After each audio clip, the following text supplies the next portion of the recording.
say a Minkowski in a flat space metric.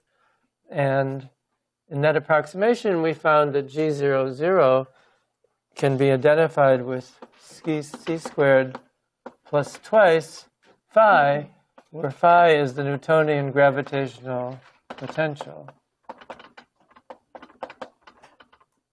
We found that from looking at the motion, geodesic motion in the field, in this weak field. So using that, now we're in a position to discuss the redshift and the corresponding slowing down or speeding up of clocks according to their location in a gravitational field. So now I'll make a further assumption that G mu nu,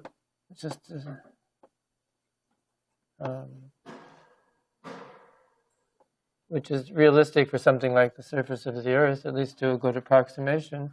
I'll make a further simplification. We'll assume that that the metric components are stationary. In other words, independent of time. And that means that x0, which we also call t, represents a kind of global time, or what you might call universal time, which, as we saw, also known as killing time.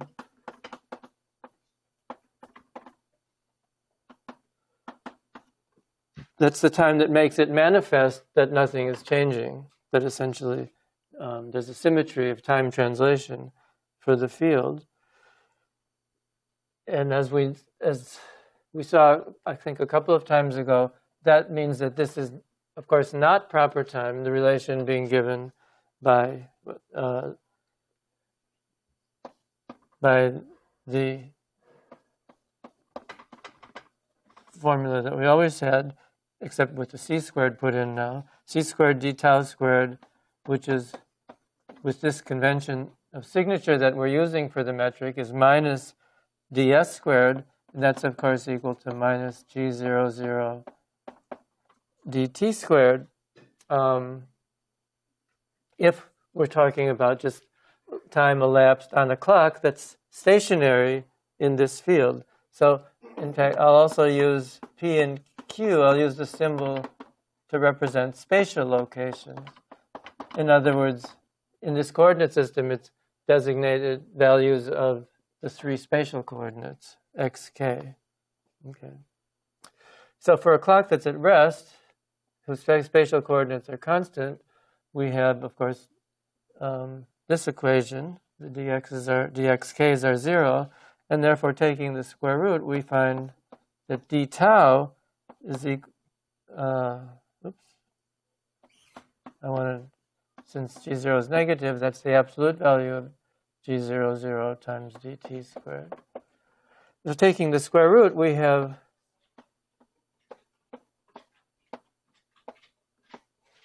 the relation, simple relationship between proper time as shown on the clock at rest in this field and coordinate time dt.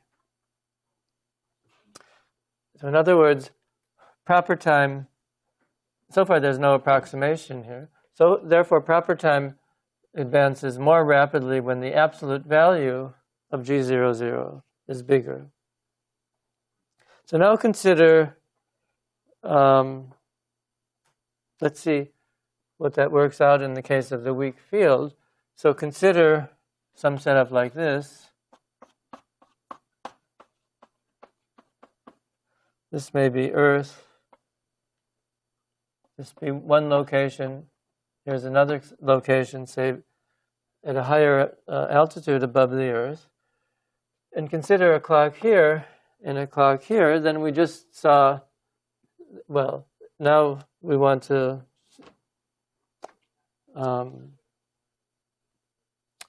use the other thing that we saw last time, which was this.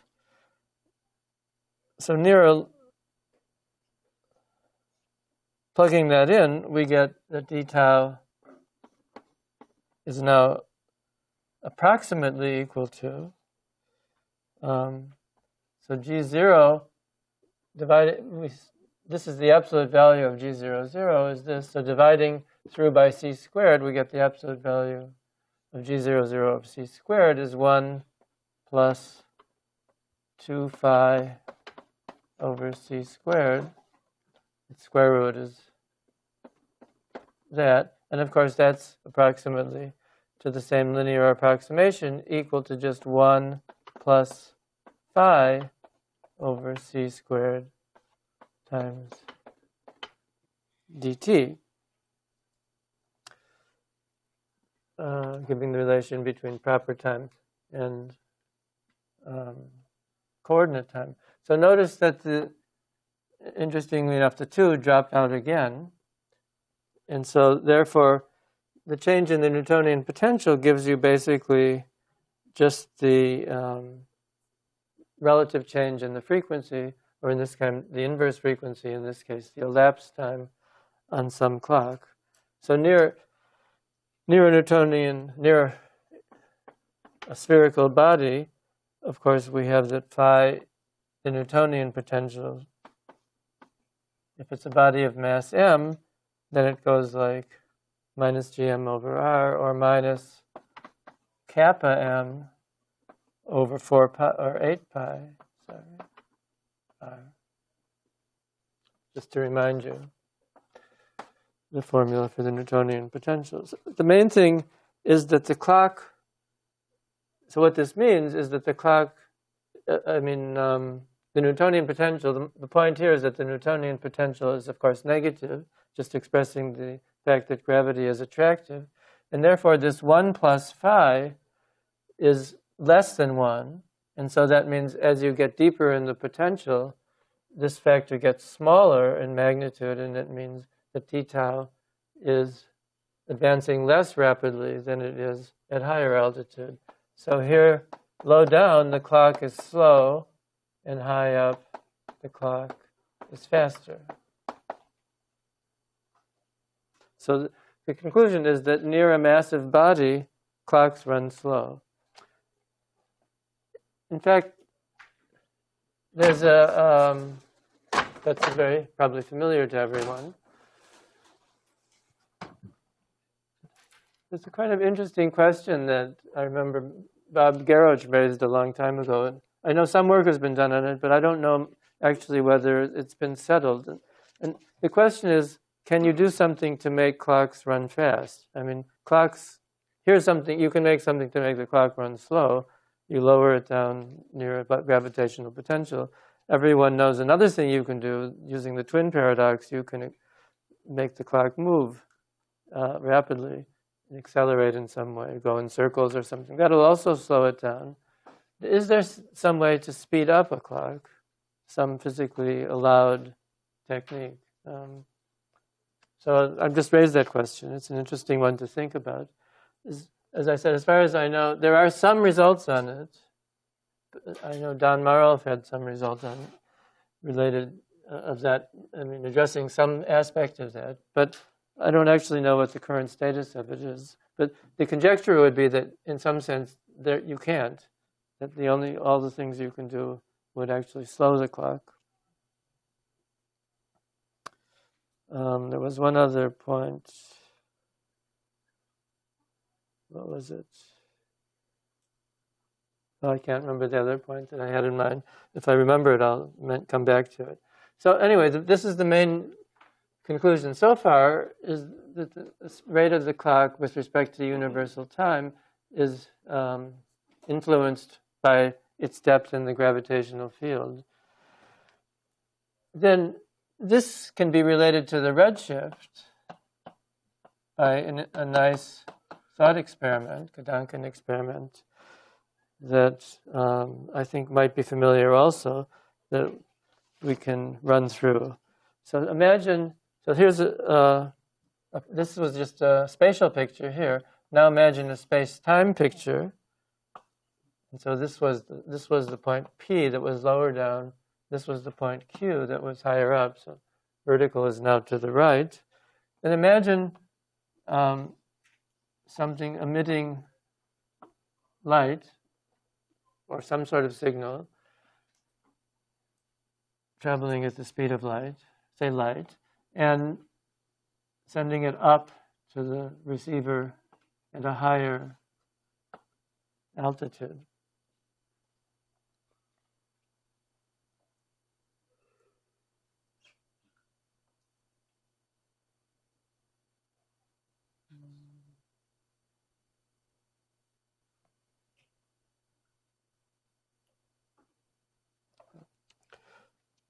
So here's the emission event, and here's the absorption event.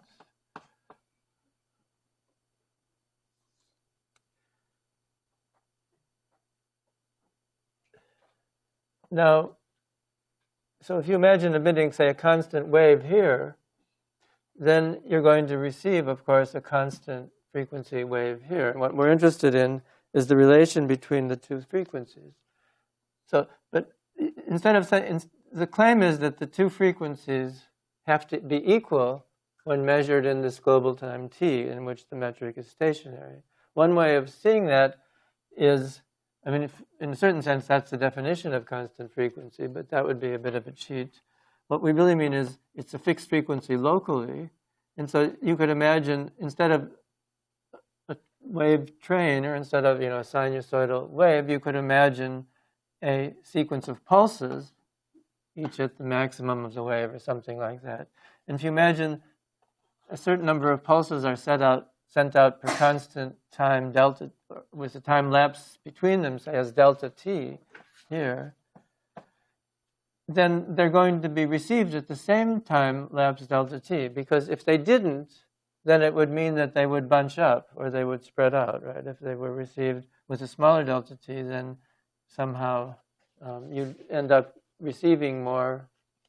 So it's a very reasonable assumption for the Gedanken experiment that won't happen. And if that doesn't happen, then it means that delta t at location q is equal to delta t at location p. For some reason I switched here from A to B. I'll try and keep it P and Q, but I might lapse back into A and B.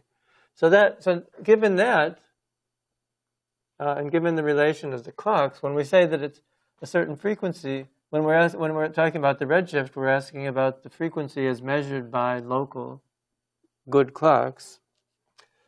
So since we can relate the time of arrival in this way,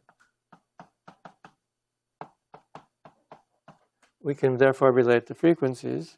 And the claim is, since they're equal, delta t of q, delta tau of q over delta tau. Imagine these as infinitely fast, if you like, over delta tau of p, when we just saw that the tau is given by the ratio, the square root of g00, absolute value. So it'll be g00 of q over g00 of p, absolute value to the 1/2. And we just saw that those are equal to, yeah. You wrote down there delta p, or delta t. Oh, yeah. Well, at least it wasn't false. Okay. So there. So here I've used it. I've used this, right? Yeah. So this is equal to 1 plus.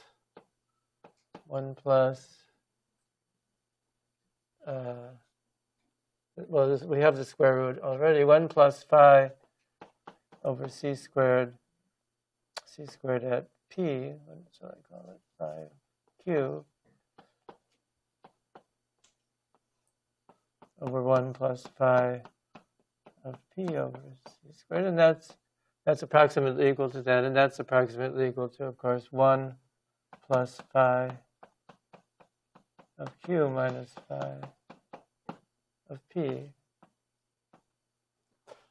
over c squared. So that's at this approximation in which we can reliably identify this with, this part is exact, of course, but if we want to talk about a thought experiment in which we can relate it to things that are presumably already known pre-relativistically, then we use this weak field approximation, and we get that. So what it says, the fractional shift this is the time lapse, so it's the inverse frequency.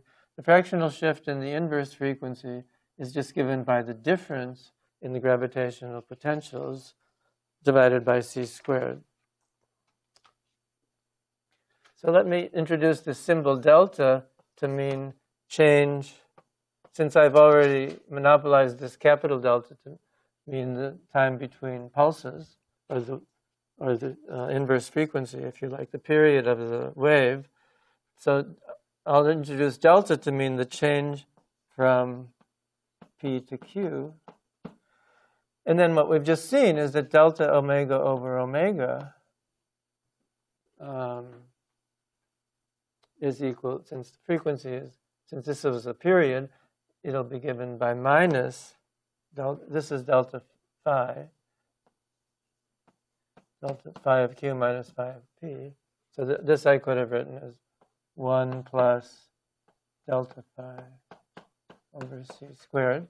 And then that's delta omega over omega is equal to minus, therefore, that delta phi over C squared, right? So that tells you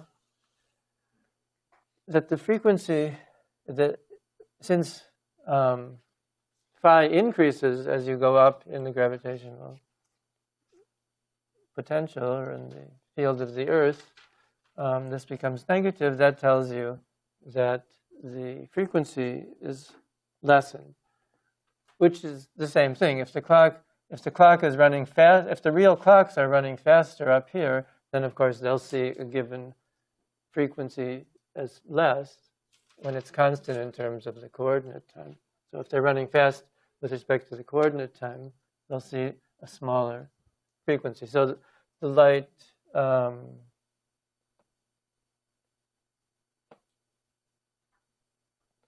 left the equal sign out, minus delta phi over C squared.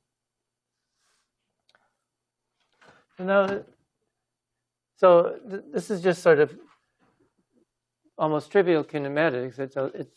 What it tells you is that the modification in the rate of clocks in the gravitational field is essentially the same thing as the redshift in light that's transmitted back and forth between different locations in the gravitational field.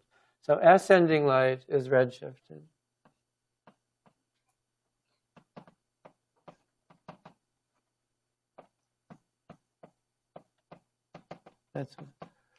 That's why, I don't know why it's called the gravitational redshift. It could have been called the blue shift, but apparently people had in mind ascending light. Maybe they were thinking of light from a star or something like that. Send it down.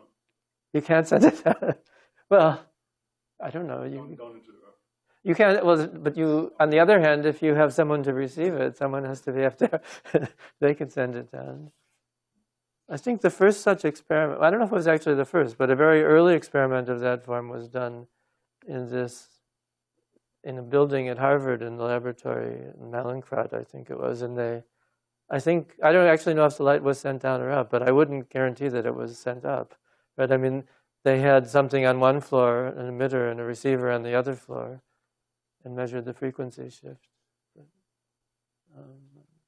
Anyway. Sorry, so with the person who absorbs the light, see the change in frequency to be equal to the amount of work you would have to do in this? Well, that's exactly the right, yeah, that's the question. So it's natural to think that the light is redshifted when it goes up because it's somehow losing energy. And if we think in terms of a photon, in order for its energy to go down, that means that its frequency has to go down. So the next question is, does it quantitatively agree with the amount of work that you would have to do? So that's exactly what we'll take up next. It's redshifted compared to like the person. So the person seeing it sees it redshifted. So the person who's higher up receives it as redshifted. Yes. So right. So imagine that you're just sitting here with you know nothing about this universal time coordinate, but you have a clock and you measure the frequency of this photon, and then you send it up. You let it go up, and then someone else is sitting up on the ceiling with their clock and measuring the frequency of the photon in the same way. Then the claim is that they'll get a lower frequency, and it's by this amount.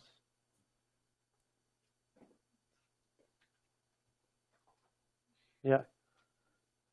So I can understand the conclusion that the ratio of the Hopper time change under the assumption that the coordinate time is the same.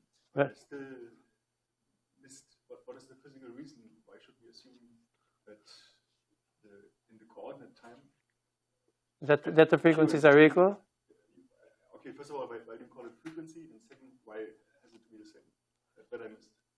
Well, here I call it frequency just because I don't know what else to call it. I mean, we're thinking of something that's going to sine omega t or something like that. It's a coordinate difference. We're imagining a wave which has the behavior of sine omega t or something like that, or which is, of course, also sine of omega prime tau for some other omega. I mean, since the two are strictly proportional. But I'm imagining it to have a frequency of sine omega t here, and then the claim is that when it's received up here, it'll have the same frequency. Whatever. Let's just call this omega naught. Yes, that's the assumption. That's the assumption. Now so that. But you asked why I called it frequency. I wasn't sure what that question was asking about. And then, so you imagine the way.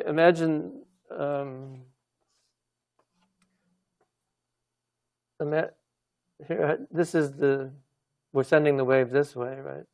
So at any given moment in universal time, there should be a certain number of wavelengths between here and here, whatever it may be. And at a later moment, there should be the same number, if it's really a steady state. Right? So if there's the same number of wavelengths between here and here, at one time, and then much later, there's the same number of wavelengths also, it must be that the same number of wavelengths that left here, that moved past here, also moved past here. Otherwise, you'd get a bunching up. If the frequency in this global time were greater here, then later on you would see, far more waves. And if it was smaller here later on, you'd see that stretched out the other way. So if you assume that you can so here's the assumption that you can set up a stationary situation by sending out a signal. Means that if you move to a time-like direction, that's right. Then it's always the same pattern. Yes. But what happens if you move it left and right, or up and down in the spatial direction? Right? If you move it from P to Q, this was P and this was Q. Yes. So stationary is with regard to up and down on your. It's regard to time, yeah, up and down in this picture. Now you want to give an argument left and right in a spatial direction. So why shall there be no squeezing? Well, then it won't be a stationary situation. That's all. Well, if it's some early time, if you imagine this, suppose you set up this oscillator and it's sending out signals and you let everything settle down and just does that forever, then the claim is that if I go and I look in a year and I look in 2 years, I should see the same situation. Nothing should have changed. And so that means the number of wavelengths between here and here should not have changed. Once you accept that, if you accept that, then the rest follows. Right? Yeah, okay. Then it must mean that. Then it must. But I mean, so it's a thought experiment. So I think you can challenge anything you like. Since if you're making a new theory, you can always challenge anything in the old theory. But this would be a very hard thing to disbelieve, right? It'd be a very hard thing to disbelieve that I set up an oscillator here, and I just let it go for a long time, and that there's a secular change in the situation. In other words, a change that accumulates with time in the situation. That's what the word secular means. But I mean, of course, a more correct answer, once we have the theory, which we do have the theory, would be to write down the wave equation and then just prove this fact. But we haven't written the wave equation. Or even better, write down Maxwell's equation, since we're dealing with light. But either one would do. Then we would be able to prove this fact. We would just look for solutions of the wave. So just as an aside, the wave equation is this. This is the D'Alembert, which you probably know. We could look for a solution that goes like e to the I omega naught t, and we would find a solution in which the spatial situation is constant. Spatial wave is just a constant plane wave, and in which it does have, in fact, this harmonic time dependence with respect to the coordinate time t. Yeah? I think if we have a small curvature compared to the wavelength, then we can have we can plot this diagram for the small distances. If we take T and Q very small today, yes. Then this this then coordinate. You can take the coordinate of the P to measure the duration of time at Q. So these two are equal. So locally, it's like a flat space time. So it's like well, local. Minkowski space. I mean. Yes. And then we integrate it to the yeah, as it was mentioned last time, you could actually derive the redshift and maybe even I'll make it a homework. But you could derive the redshift from the equivalence principle as long as the field is weak. Yeah, that's true. That's what you're saying. But I didn't want to use the equivalence principle. I want to use an argument which is valid more generally, because this redshift, see, this is true even if you're when we go away from this linearized approximation. This is true exactly. This is a true equality, and so you can measure that, right? I mean, so if you're near a black hole or something like that, or some very deep potential well, you still have the same relationship. But you're right, you could do it. Once we say the clocks slow down, then it's an equivalent statement, because this is, after all, any periodic event is a clock. So, only a local thing. So if you send signals back and forth like this, you could use that as a clock, and then it would be certainly true that the rate of if you could somehow calibrate use the same clock, namely use the same distance between those two, send the same rigid rod or something, and then use it to form the clock. It's certainly true that the clock would run slower here with respect to than here with respect to the global time. However, I'm not sure, at least I don't see that from that you can derive what happens when you let the light propagate from one place to another. Maybe you could by imagining a sequence of clocks, sort of filling it up with clocks and noticing the small change. That would be a little bit along the lines that you were saying. So maybe, I'm not sure. There may be other arguments, other ways of seeing this.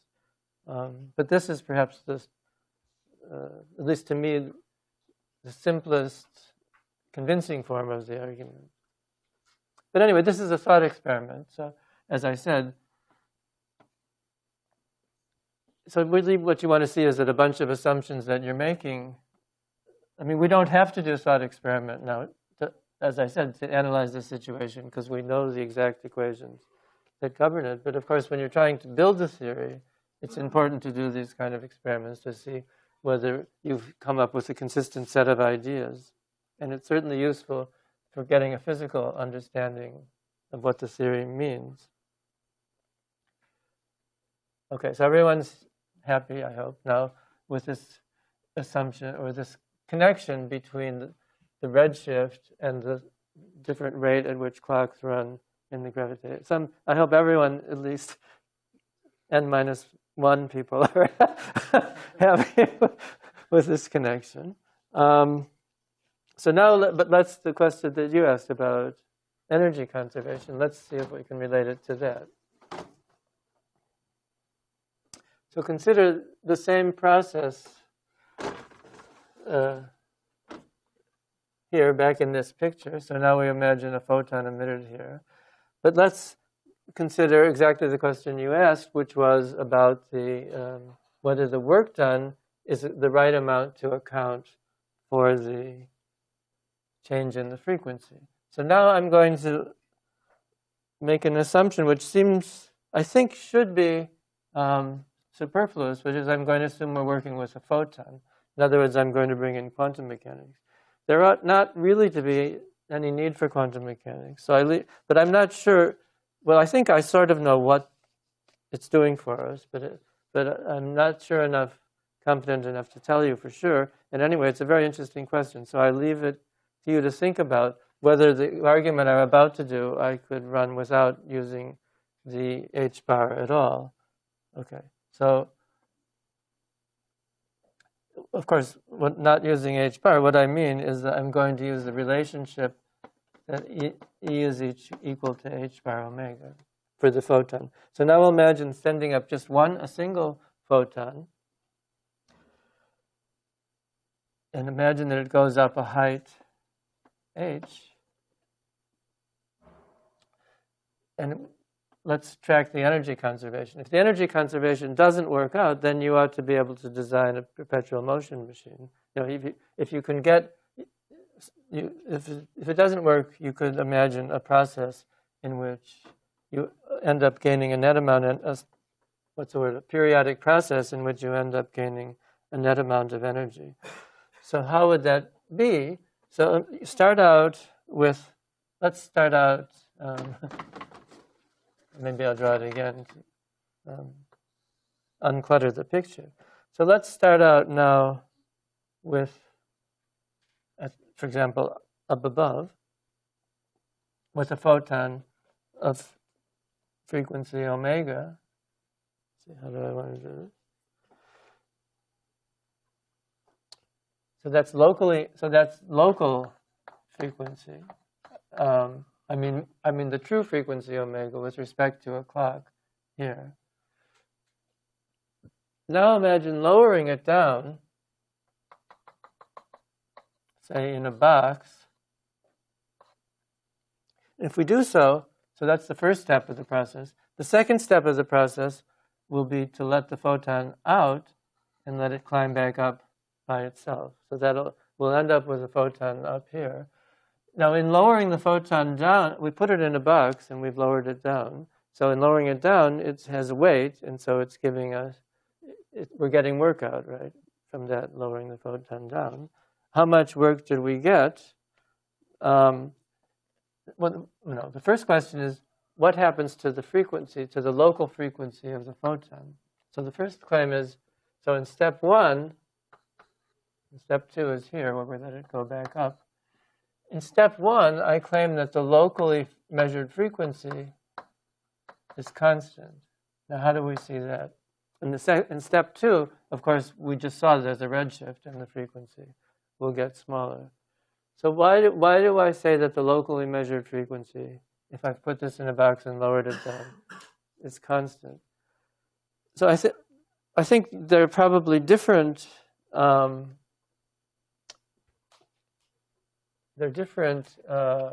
arguments that could lead to the same thing.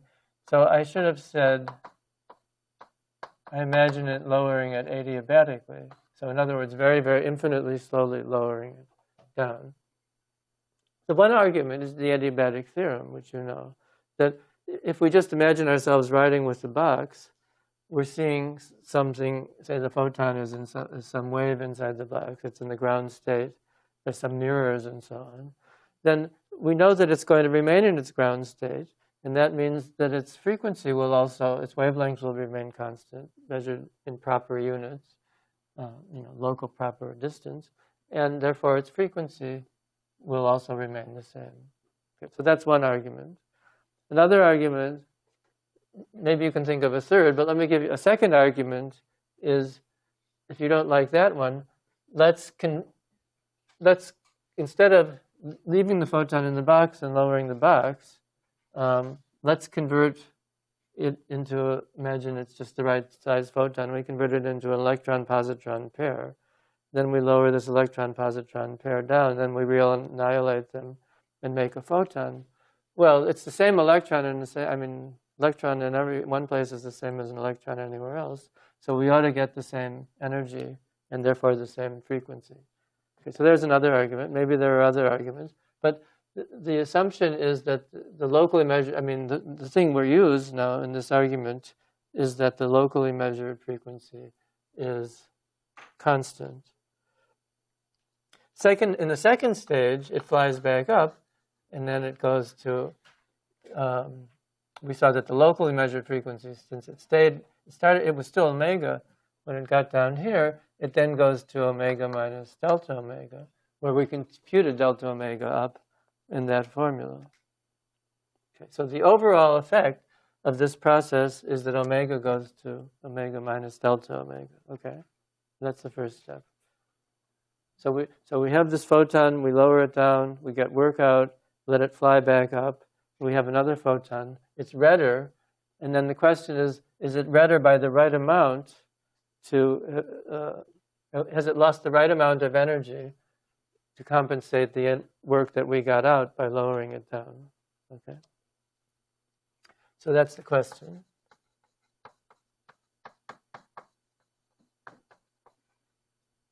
Is the work extracted, is it equal to the reduction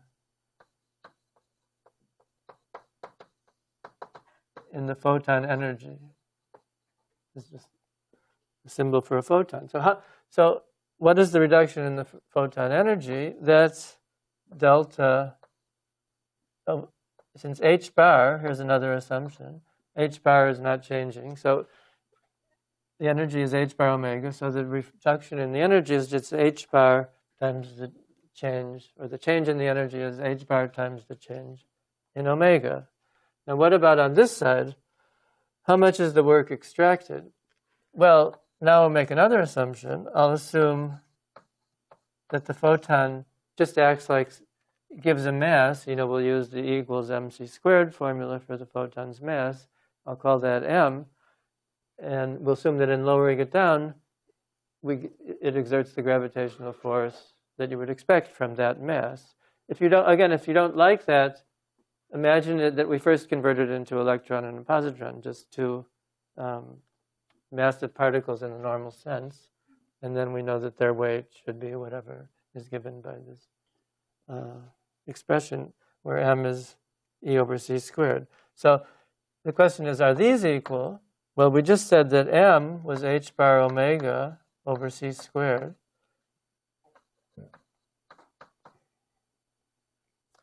Is it equal to, at least approximately equal to,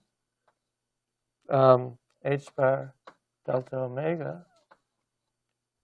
So h bar, so this is why you might think you never needed h bar, it drops out.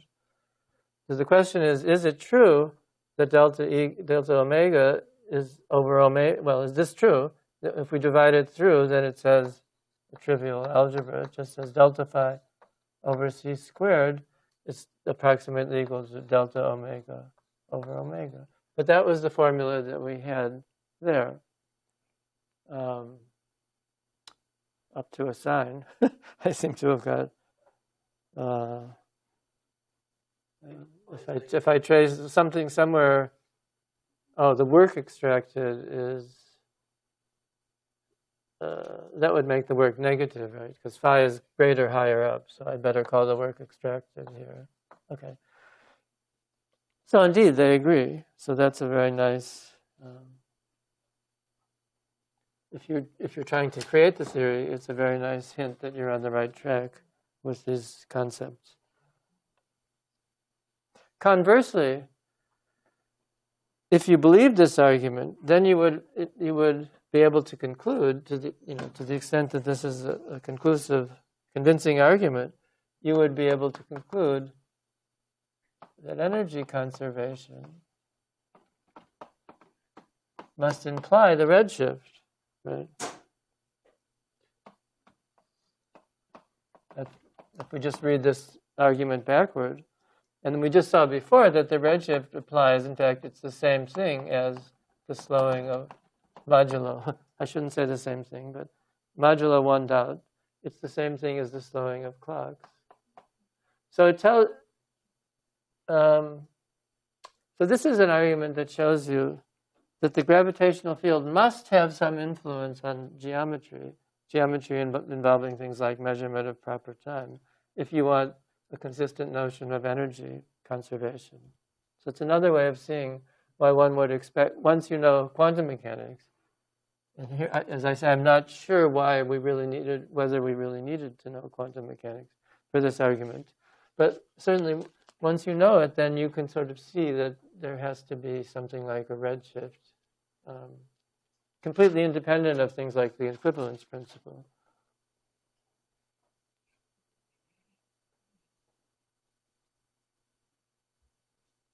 So therefore, gravity.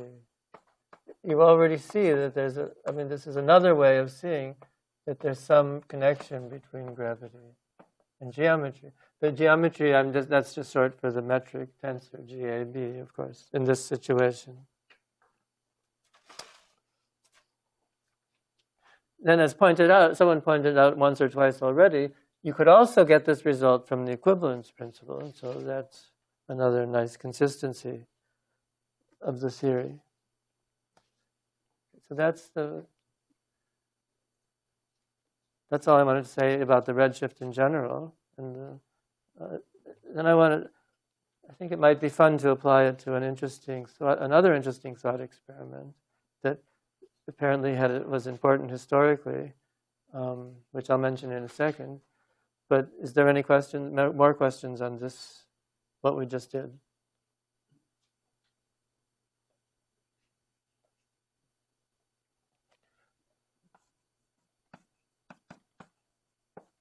Okay, so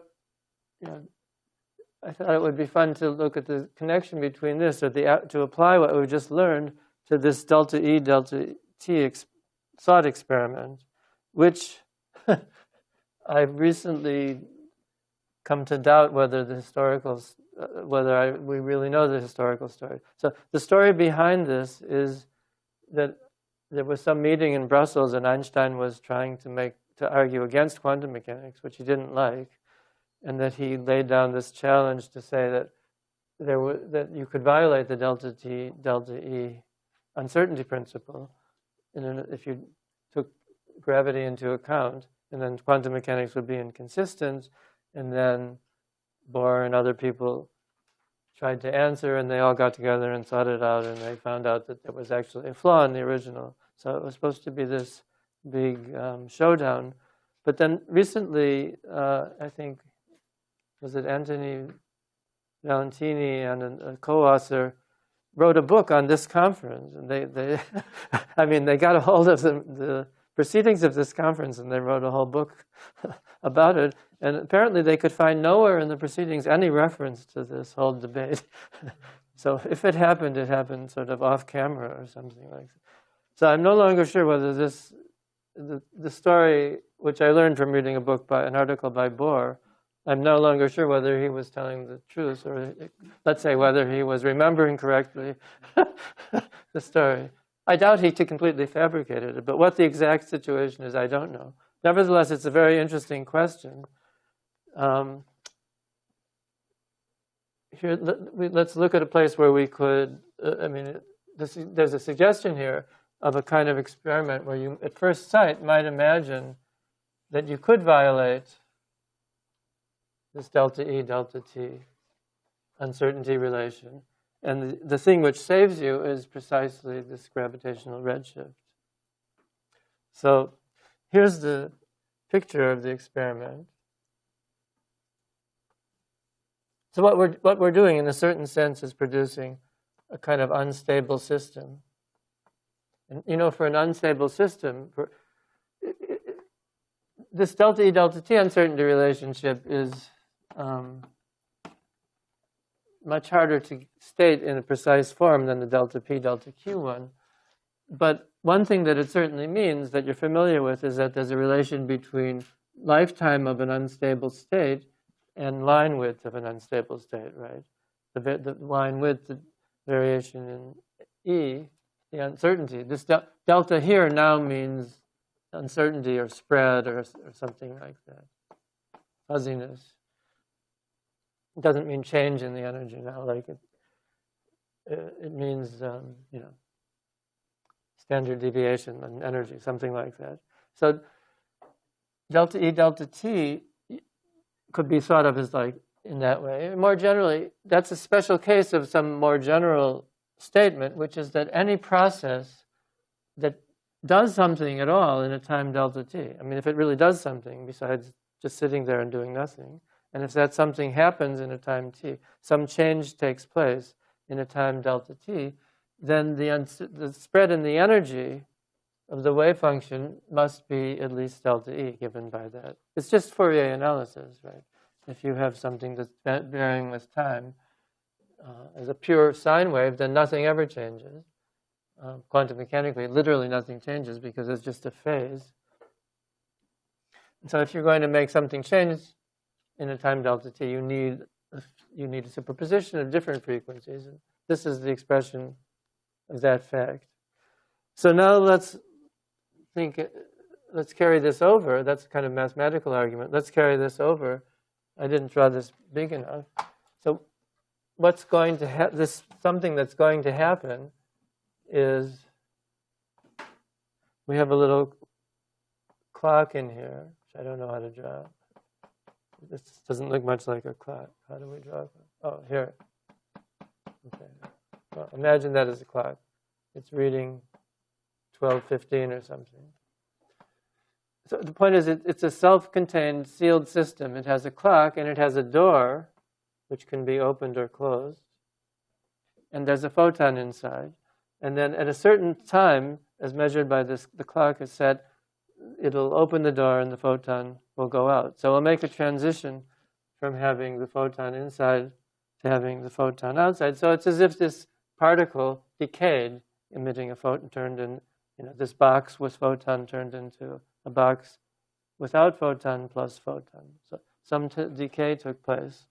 And so we expect, therefore, the line width, that is the uncertainty in the energy of this to be,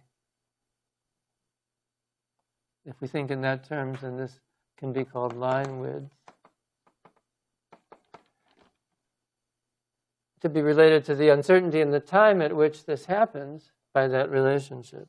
Now, the challenge was, well, we can reduce, let's suppose we set this up, we can reduce delta, we can actually reduce delta, so it's claimed, we can reduce delta E to 0 by weighing this box before and after.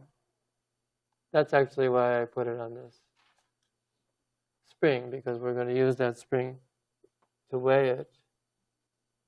And we have some scale here.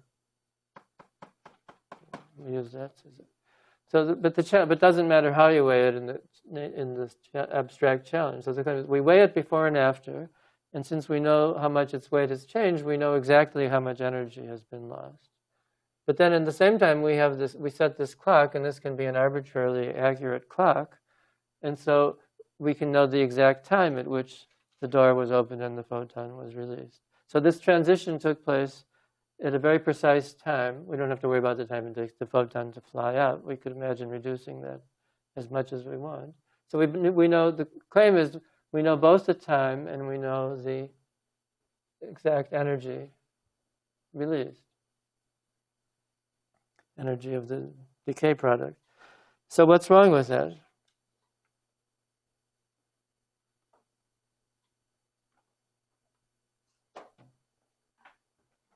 Maybe I should write it.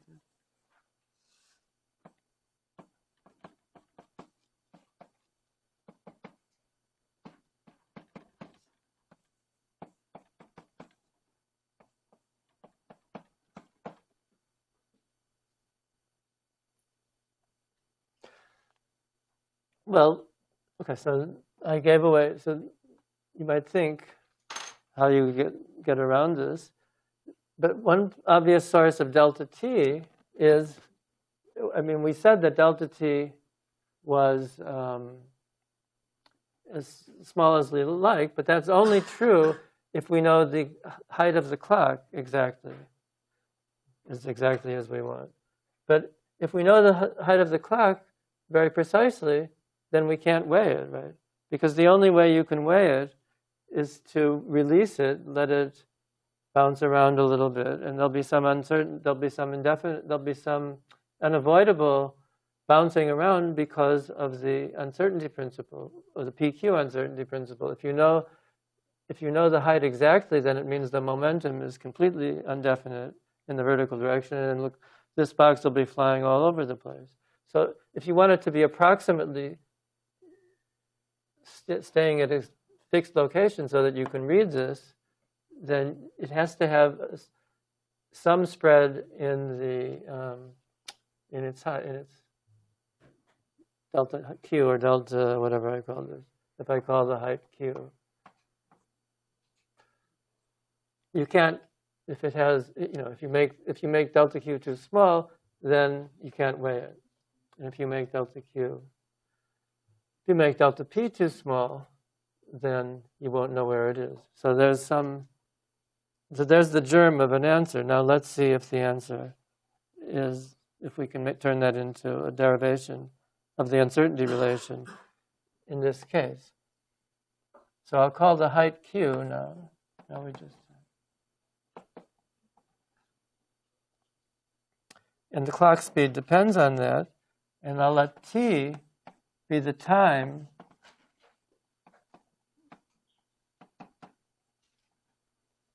that we use to weigh it.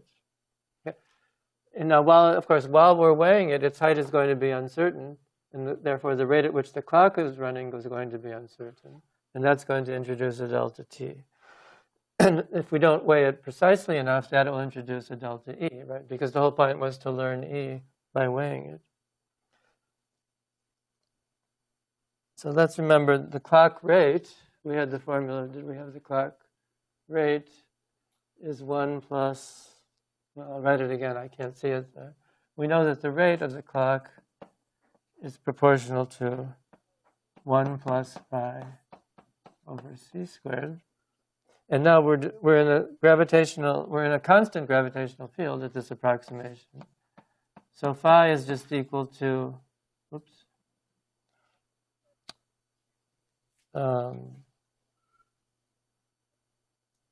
Why haven't I written this down?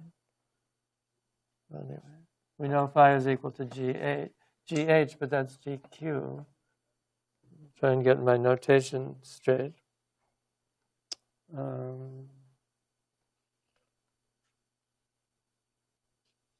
Yeah. Okay, so let's see what's the uncertainty in the time that results from that. With the weighing process, which we had to weigh before and after, but let's just think of one of them. So the weighing process absorbs some time t, whatever it may be, and so during that time, it has some uncertainty in the gravitational potential, and so the uncertainty in the elapsed time is equal to this, by the formula that we had before. And I can rewrite that as T over C squared.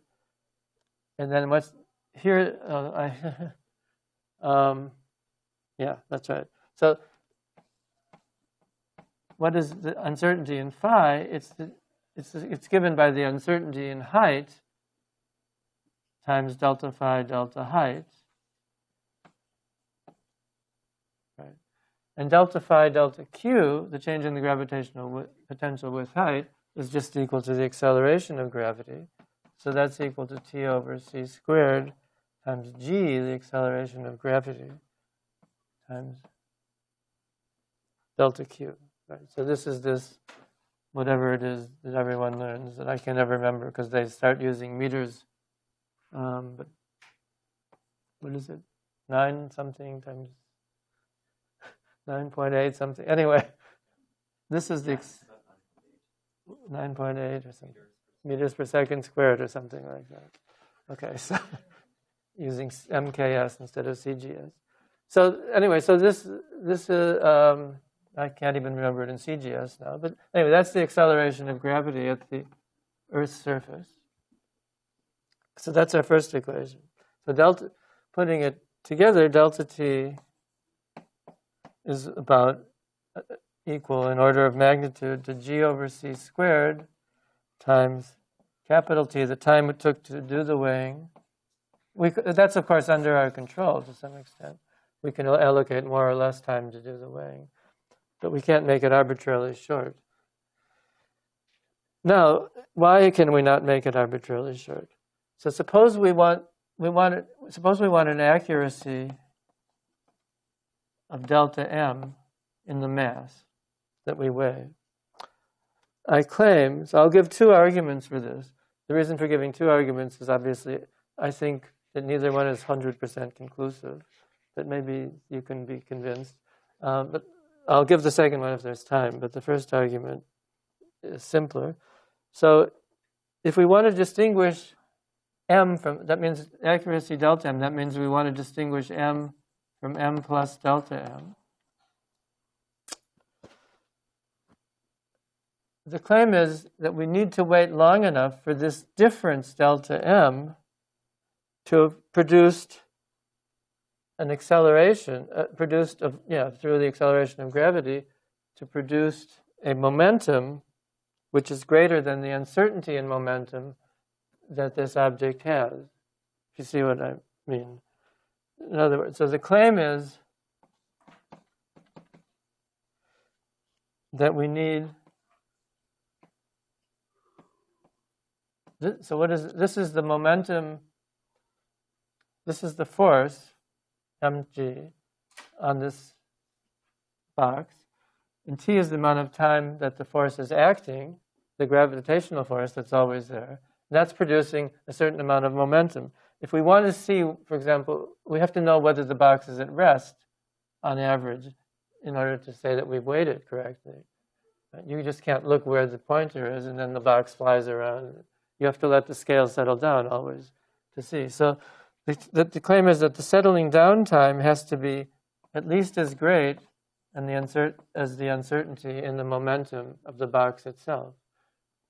If the box had a wildly uncertain momentum and the gravitational field only gave it a tiny momentum during that time, then I think it's pretty intuitive that you wouldn't be able to successfully complete the weighing process. Then the relevant amount, of course, is the difference in mass, because you want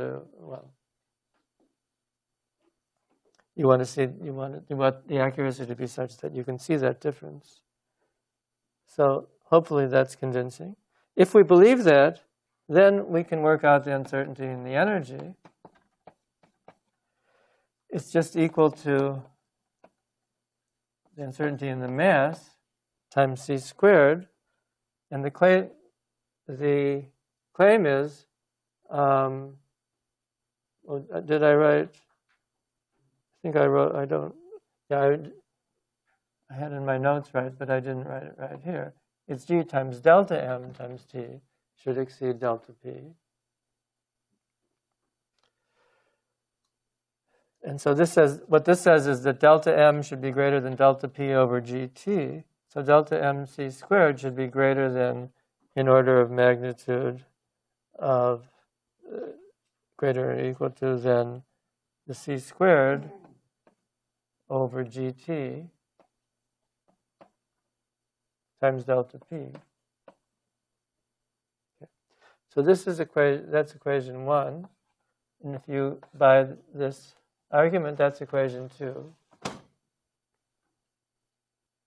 Now, from this, if you accept both of these equations, then it becomes simple. We just multiply them together.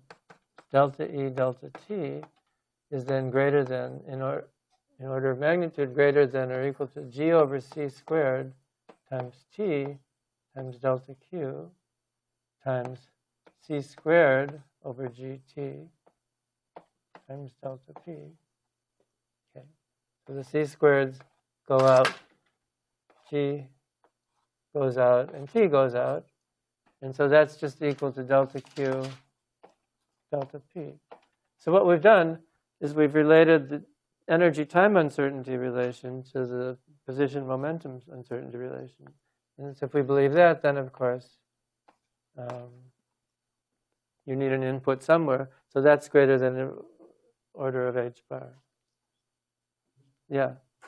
So how, in the first line that you start calculating, delta T is related to delta P at the pi potential. Which one? This one? This one, yes. Yes. So how do you work out this one? Is it because of the energy, the photon release from the pi? No, it's because the clock. So the time is being measured by this clock, and the clock. This is a closed system, supposed to be a closed system, and there's no external clock. So otherwise, the external clock might exchange energy with this, and then you'd have to monitor that. So we don't want that exchange of energy.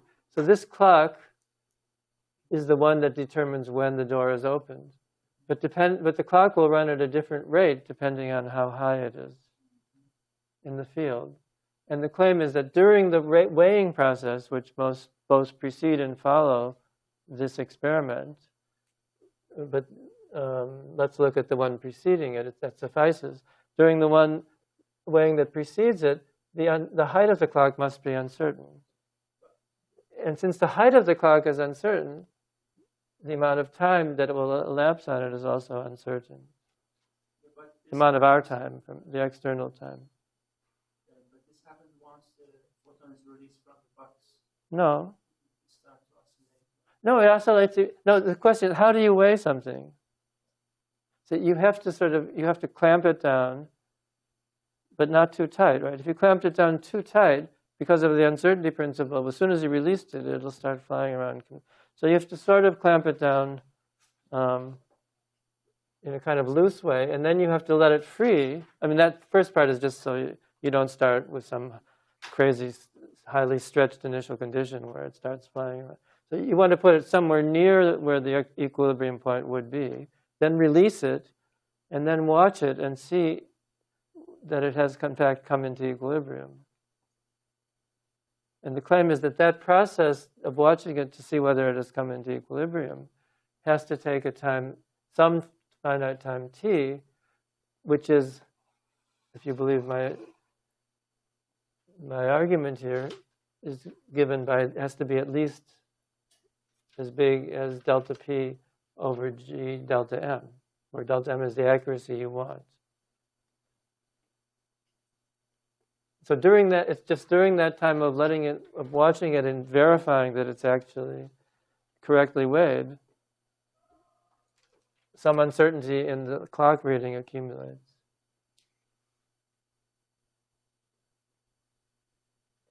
But of course, delta Q has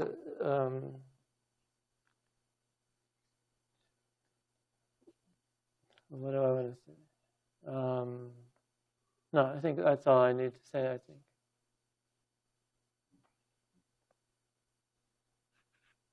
Yeah, I mean, if you were to analyze the second argument I was going to do was to analyze the weighing process more correctly, and we would reach a similar conclusion.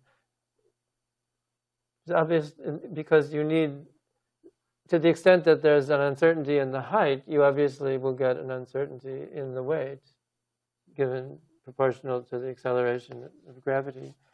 But I think maybe, well, we could do the second argument.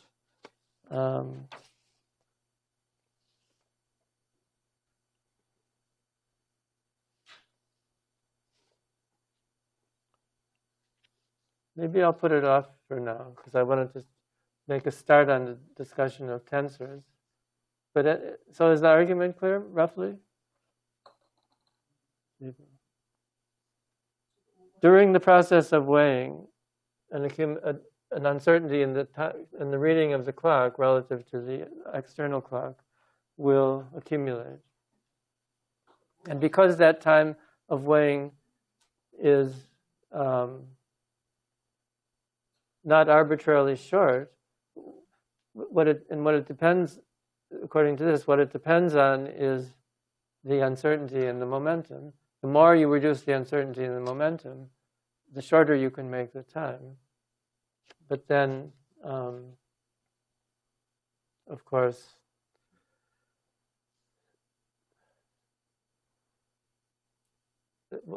because of the uncertainty principle, then the uncertainty in the height will become greater, and still the confusion in the elapsed time will not go down. That's the idea.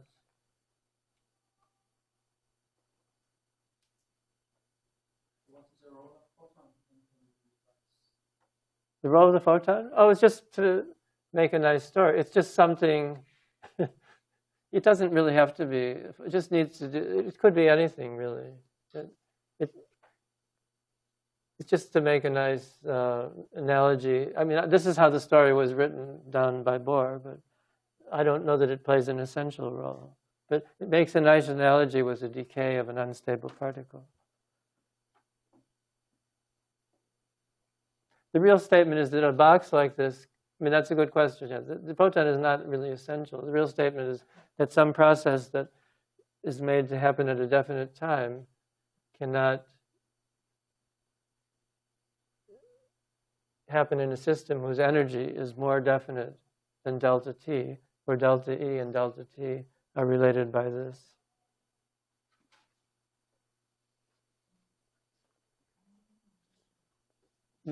Was that another question? No. Okay.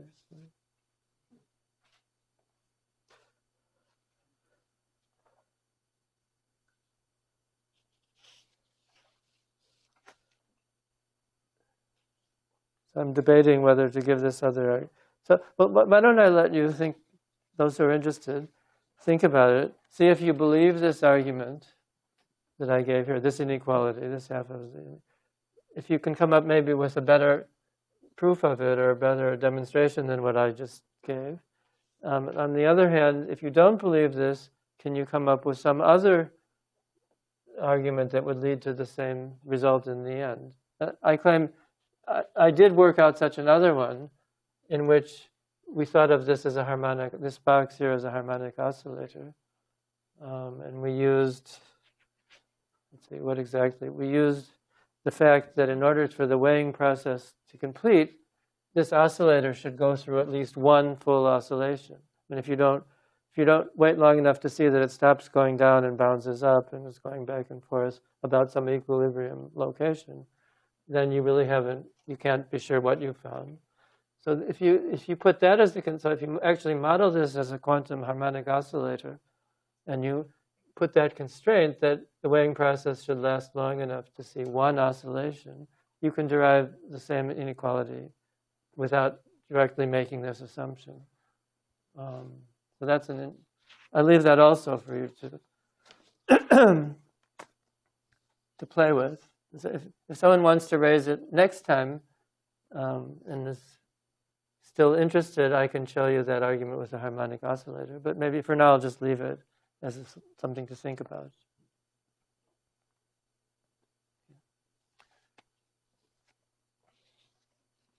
So that's about. So we've got a lot of interesting physics out without having gone too much, without having to do too much differential geometry. But there's obviously a limit to how much you can do. So the next thing we have to do is some more differential geometry, more mathematics. And so we'll have to develop some of the basic concepts when we want to write down, even when we want to talk about energy conservation, when we talk about motion and the Schwarzschild metric and so on, the perihelion precession of Mercury and all those things. We already need to do this, and certainly when we want to write down the Einstein equations, when we write down the action principle for them in particular, we'll need the notion of curvature, and that's really differential. For that, we need more mathematics, what you might call tensor analysis or differential geometry. So the next sort of little period will be developing those things. First of all, and that'll be kind of in two parts. First of all, we'll do the algebraic aspect, because it's probably not fair to assume that everyone knows, even at an algebraic level, what a tensor really is or how to work with tensors. So that's the first topic. And then the second thing, of course, is how to differentiate tensors or tensor fields, how to compare tensors at different points in a manifold. That's the second part of the story, which is the sort of analysis part of the story. So the first part is really just about tensors themselves and related things. So what is a tensor? So I've given you these notes.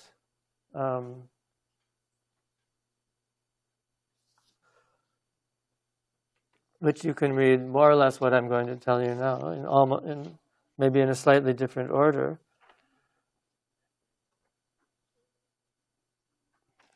Maybe I could ask, or just like maybe for three people to say, how have you seen tensor defined?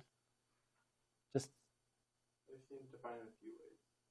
Okay, name one. One way is how it transforms, and one way I've seen it is as a function that brings a set of vectors to a real okay. number. Right, okay.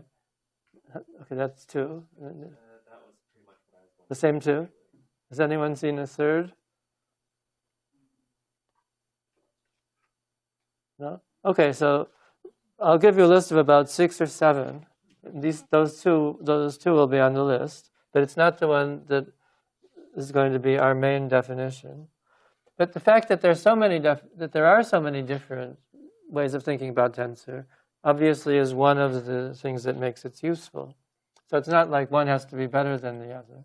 On the other hand, I think some bring out, if you start with them, they bring out more clearly the essence of the idea. So here's what I would give as the most fundamental meaning of a tensor. It's a sum of products of vectors. And in the case of this kind of tensors we'll be thinking of, in a manifold, I should say, and covectors, since we make that distinction. But for now, I'll just not worry about the distinction. So it's a sum of terms like that. So tensor is a sum of products of vectors and covectors. You can also think of it, this is obviously a circular definition, but it's one of its, so it wouldn't be a real definition, but it's, at least not without a little more work, but you can think of it as a linear operator from one space of tensors to another. You can think of it as this, which was mentioned twice just now. It's a multilinear form or function from vectors to, and here I better say explicitly, covectors to scalars.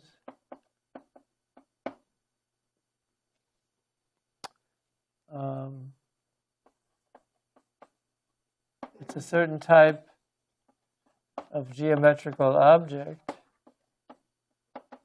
We've seen some examples for that. What kind of geometrical object it is depends on which tensor you're talking about. Here's the first one that was mentioned. It's an array of numbers that transforms. It's an array of numbers, also called the components of the tensor,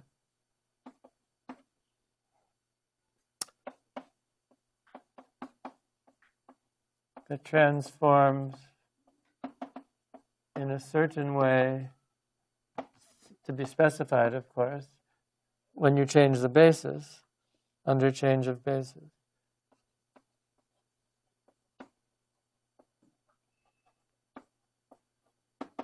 So what I really should say when I say it's an array of numbers, it's an array of numbers given relative to a choice of basis, which could be often a coordinate chart.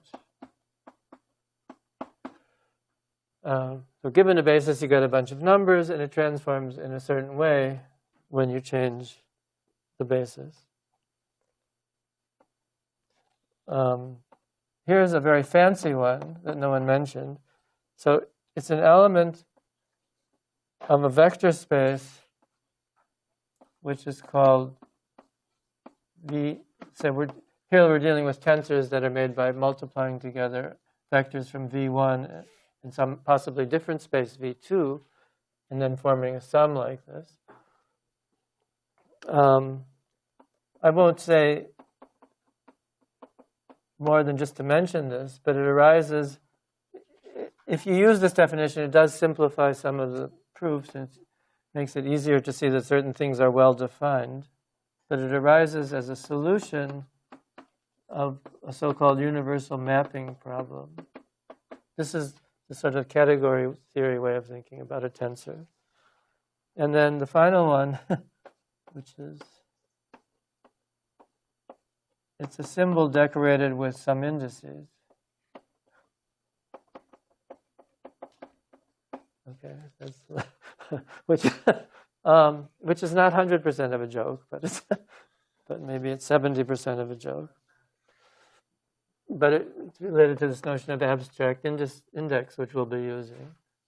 So what do we? So the ones that'll be most important to us, this one will sort of make our definition. This one will be very important, because the converse of this, that any linear map from one space of tensors to another space of tensors is itself a tensor. That's how it will be important. And then this one, of course, because of the weight of tradition, this one also will be one of the important definitions. That last definition, it seems to be non-exclusive to tensors. I guess you could say that. Yes. I mean, by that definition, other things that are tensors can be tensors. Yeah, almost anything. Yeah. So, so here I don't assert the converse. I don't assert that any symbol with some indices is a tensor, but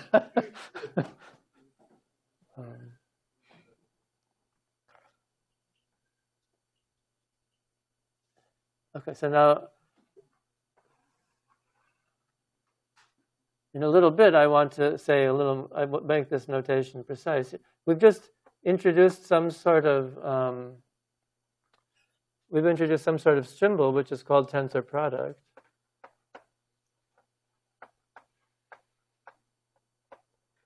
It's also sometimes called outer product,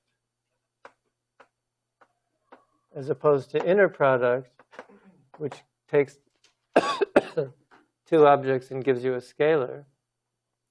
This gives you a new thing, a tensor. Basically, I mean, you might say we'd like to define. We should really proceed by defining this operation. But in some sense, you can't do it. In some sense, it's just an operation that we invent, and we give it certain properties. It's just that we'd like to multiply tensors, vectors, so we allow ourselves to do it. But so we want a finite number of. In the general case, that's right. That's right. So this had this.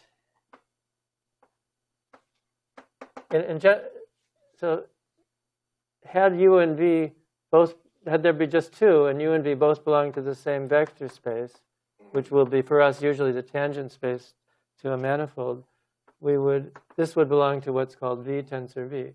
However, if V had belonged to the dual space, which we're about to define, then this would have belonged to that space of tensors. And in general, you can keep going and put any number of spaces. But I'll be a little more careful about saying this in a second. Yeah. A quick question about the tensor product. When we tensor two vectors, we usually end up getting a tensor with that's almost quote unquote equivalent to a matrix. And yet in quantum, when we use the tensor product, we tend to have two vectors and we create a new longer vector when we do the tensor product. I'm not sure why, not necessarily longer, I wouldn't say that, but you create an element of a new vector space. Like say if you have two spin halves and you regard that as a combined system, then if it's like spin up here and spin x here and you tensor those together, that creates a combined state. It's not necessarily longer, but it's in a bigger tensor space. It started off in 2 dimensions, and then when you product them together, as we'll see, the dimension of the tensor product space is the product of the dimensions, as you must know from quantum mechanics, of course. But just put that off. Hopefully it will become clear when I give the precise definitions. Okay. The reason I'm putting it off is that the most important spaces for us will be V, which I'll be calling V, which will be basically the tangent space to the manifold at a given point P, one particular tangent. That'll be one of our vector spaces. But then, equally important, there'll be another space, which is the dual space, which I'm about to define. And then all the tensors, if not all, almost all or all the tensors that will arise in relativity will be made from products of vectors in this and in this. These, in the index notation, as we'll see, this corresponds to contravariant or upstairs indices, and this corresponds to covariant or downstairs indices. So when you see a tensor with a bunch of indices, some raised, some lowered, that's telling you how many factors of V occurred in forming it and how many factors of V star. So we'll have to do a little remedial work and talk about the dual vector space, which we didn't ever define. We defined the tangent space, but not the cotangent space. So we have to define the notion of covector. Then having done that, then we can define the kind of tensors and the generality that we need. I guess. Okay. So let me see if we can do this. So the definition of a covector, as I think everyone has probably seen, at least at some point, also known as a dual vector, is that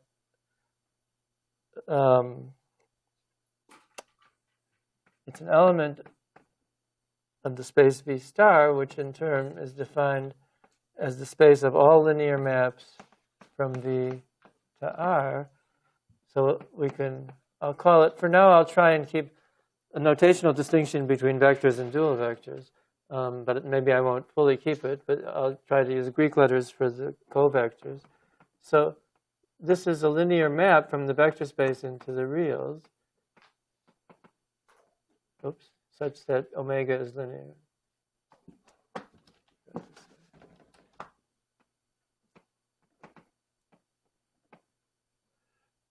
In other words, a covector is a linear map from the vectors into the reals.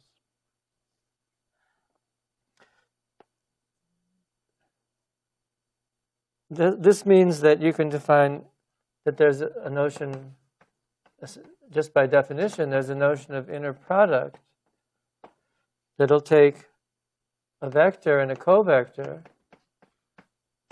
and give you a scalar. It's just applying the covector to the vector.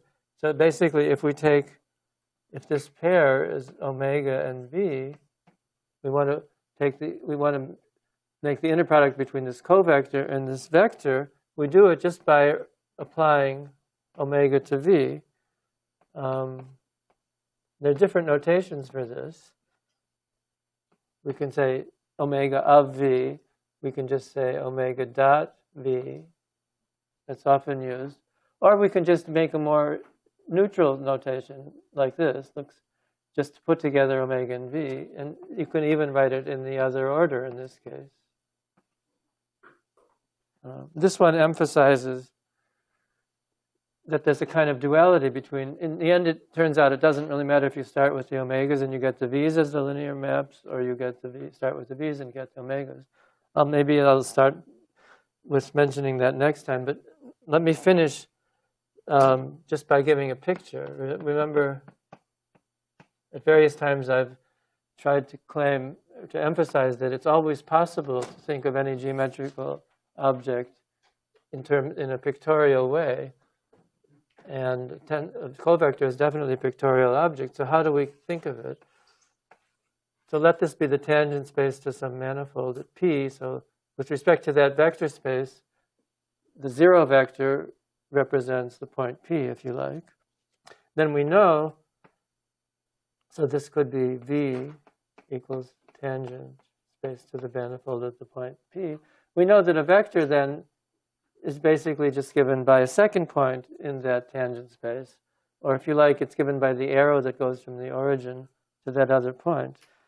If we want to picture in this same tangent space, if we want to picture a covector, how would we picture it? So this was picturing a vector in the vector space. How would we picture a covector space? The answer is, well, here's the origin again.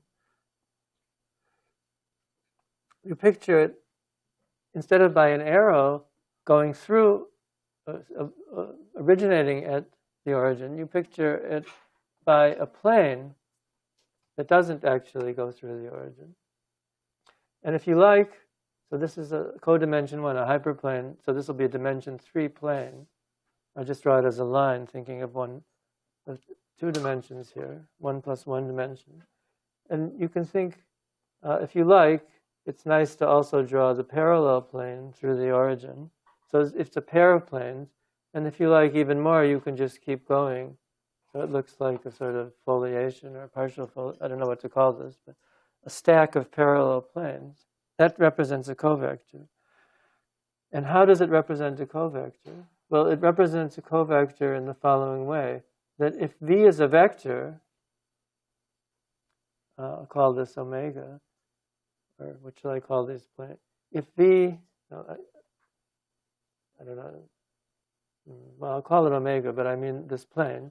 So if if v, so it means that omega v equals 1 if and only if the head of v, that is v itself, falls on, maybe I'll call it the head of omega. I'm not coming up with a very good terminology, but what it means, there's this plane here, and there's this this vector here. If the vector fits exactly in this stack of planes between two of them, then omega applied to v is 1. If it fits halfway, if it's only, more generally, when v doesn't exactly fit between them, you just count off the number of planes it pierces, and that's omega v. So omega v is number of planes pierced by the vector v.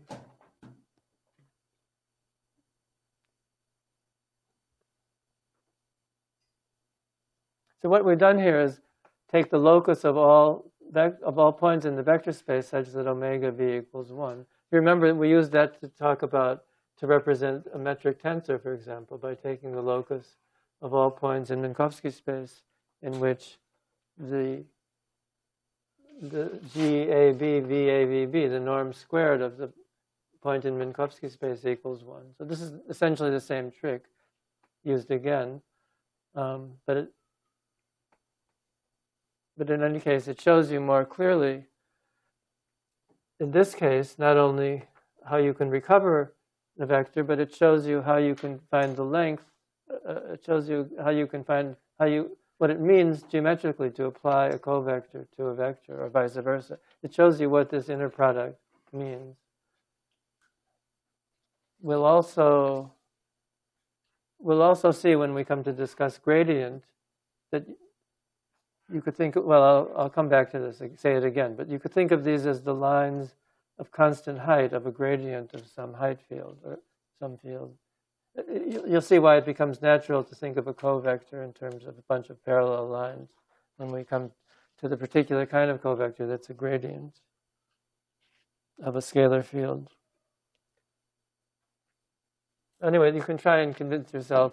So if you like, it's an interesting exercise to see what would be the sum of two covectors in this geometrical picture, for example. That I'll leave that to you. Yeah.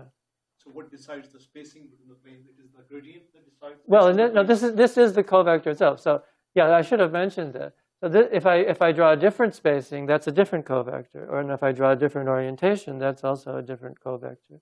But what's worth mentioning is what it means to double the vector. So because that's counterintuitive unless you think of gradient. To make the vector, if this is v, then 2v is longer. This is 2v, right? But if I ask if this, say, is omega, what is 2 omega? It's actually doubling the density of the thing. So making the covector bigger is actually bringing the two planes closer together. So the one thing that I can't represent very nicely in this picture is the zero covector, because that would have the planes infinitely far apart. So now you might ask yourself, what's the sum of these two covectors? If you think about it geometrically, there's only one thing you could really draw, and that turns out to be the right thing. But I'll leave that. I'll leave that forever. Well, or certainly for next time anyway. So any questions before we break? Did everyone who brought a homework hand it in? Okay.